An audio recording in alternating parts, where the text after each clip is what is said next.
What's up and welcome to this quick little video where I'm going to show you a neck sequence through some bridging motions using your eyes and your hands to train your neck in a super effective way with very little gear. All you need is like a bench. A bench would be the best, something soft where you're able to roll on the different parts of your head. That's basically what you need. No special gear, no weights, no anything, just that. And also the floor should be nice and comfortable for you to like at least put your knees down a little bit. So the sequence is going to be bridging on the back and front and sides of the head in very mild ways. You can control how much weight you put on the head, so this should be for everyone, even people who haven't done a lot of neck movements before. But of course, I will invite you just to start super light the first time you try it. So the movements are going to be this coordination between reaching and looking. So I'm gonna be associating those movements together where my eyes and hand goes in the same direction like this. And if you imagine I'm in a back bridge on my head, that would be training my neck a little bit more isolated, or no, a little bit more isometrically. Then we're gonna oppose these movements. We can call it dissociating the gaze and the reach like this, right, left, right, left. And that's really, see how much this twists my neck.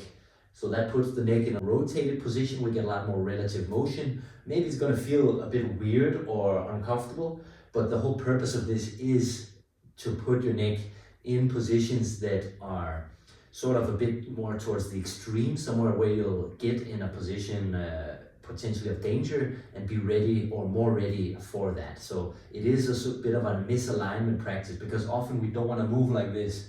This dissociated pattern is good for sort of learning, but often in a real life scenario, I don't want to be split up like this, or in martial arts.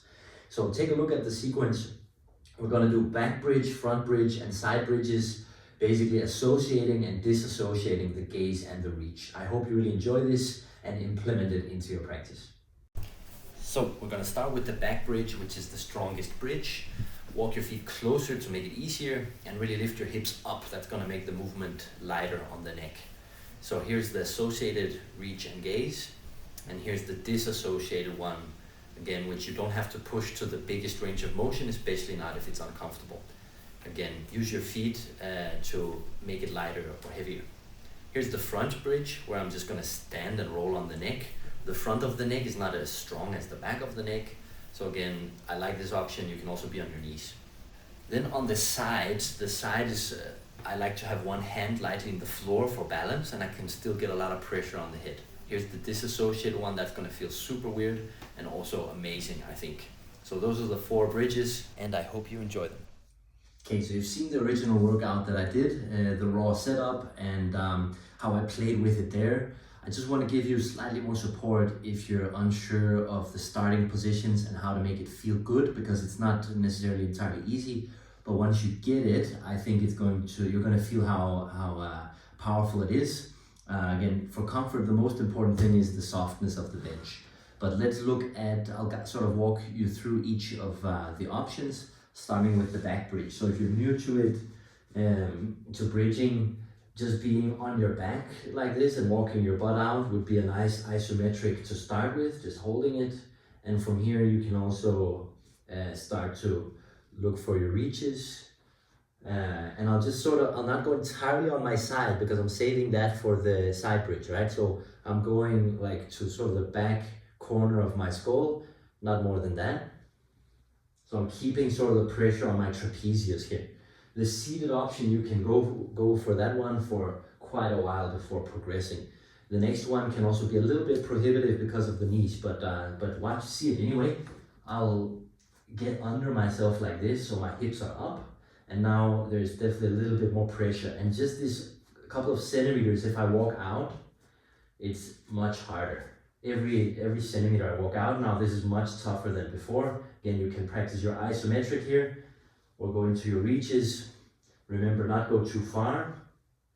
And then we have the opposite. So one thing that can help these reaches feel better when you're going opposite with your eyes and arms is to think not as much about reaching this arm over, but more about this arm reaching back. So I'm turning my shoulders like this. So I'm pulling that elbow back, even touching the ground there, pulling my elbow back. Anyway, so you can focus on the reach, or you can focus on the pulling back. and I find that pulling back helps the rotation more. Finally, for a really hard version, you can walk out to flat feet, and now it starts to be like just insanely hard. So I feel like the flat-footed version works for the ISO, but you have to have a really strong neck to go into the rolling around on the back of the head, where you're stressing each of the fibers differently as you're rolling. So take it easy and build it up with one of these 3 setups in the back bridge. So then let's look at the front bridge. With a classic bench like this, standing up on my feet is probably going to not work so well. It will work better up on a table or something to be on my feet, and I would walk back and forth. But on a low bench like this, I'll just be on all 4s, and again, slight walking back, and this isometric bridge is so much tougher. And here, for moving, I'll move my feet in a bit, making it slightly easier to get into my workout. Again, I'm staying just on my forehead, but still looking a bit to the sides, but not going like on my side of my head. So the gaze is not that important if it takes you way off. Or maybe it's no problem to go that far. It just sort of makes it a bit less concentrated on the front of the neck. And then again, if the dissociation makes you feel weak or it's scary in any way, then walk even closer still. So let's see how hard to begin that one always. All right, here we go. So the dissociated version is always going to be feeling a little bit more fragile. So make sure your bridges get easier when you're coming into the dissociated pattern. Here again, I can think about elbow to the sky, maybe more than reaching my arm across. All right, that's the front bridge. So then the side bridge can be one of the more tricky ones. But again, just like in the back bridge, we can actually come very far just being on our hip, and I think that's gonna work well for most of you.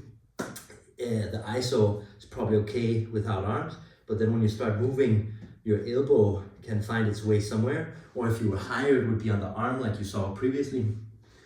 Okay, so this, sort of makes sense, right? And the same points about how far do you go. You can play with it, stay more isolated like this on the side of the head, or go like way further.